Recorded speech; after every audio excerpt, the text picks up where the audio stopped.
सवेरेंगी मोरे दिल के रानी, ओठ तोरे लागे जैसे कुंदरू चानी। मीठी बोली के ए मीठी बोली के, मीठी बोली के मोहनी खवा के ओ मुला बैहा बना देगा। मीठी बोली के मोहनी खवा के ओ मुला पगला बना देगा। करिया संवरिया मुरमन के राजा, बैठे हम कुंवारी बारात लेके आजा। मीठी बोली के मीठी बोली के, मीठी बोली के जादू चला के गाँव मोला बही बना दिए ना। मीठी बोली के जादू चला के गाँव मोला बही बना दिए ना।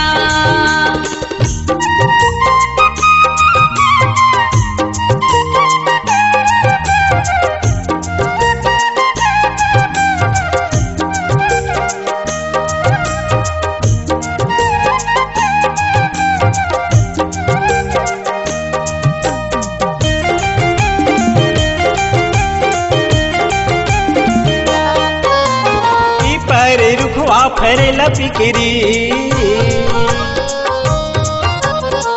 परे रुखवा फरेला पिकरी, तोला राखे हवो रानी करे जा भीतरी। गाड़ी सवेरेगी मोरे मन के रानी, ओठ तोरे लागे जैसे कुंदरू चानी। मीठी बोली के ए मीठी बोली के, मीठी बोली के मोहनी खवा के ओ मुला बैहा बना देना। मीठी बोली के मोहनी खवा के ओ मुला पगला बना देना।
कसम के माथा की बिंदिया,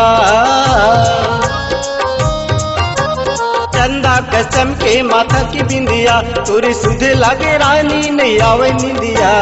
गाड़ी सवेरेंगी मोरे दिल के रानी, ओठ तोरे लागे जैसे कुंदरू चानी। मीठी बोली के ए मीठी बोली के, मीठी बोली के मोहनी खवा के ओ मुला पगला बना देना। मीठी बोली के मोहनी खवा के ओ मुला बैहा बना देना।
सवेरेंगी मोरे दिल के रानी, ओठ तोरे लागे जैसे कुंदरू चानी। मीठी बोली के ए मीठी बोली के, मीठी बोली के मोहनी खवा के ओ मुला पगला बना देना।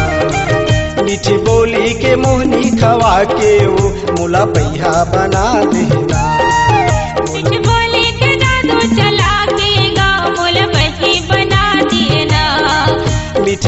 पी के मोहनी खवा के वो मुला बैहा बना देना, मुला पगला बना देना, फूल पगली बना देना, मुला पगला बना देना।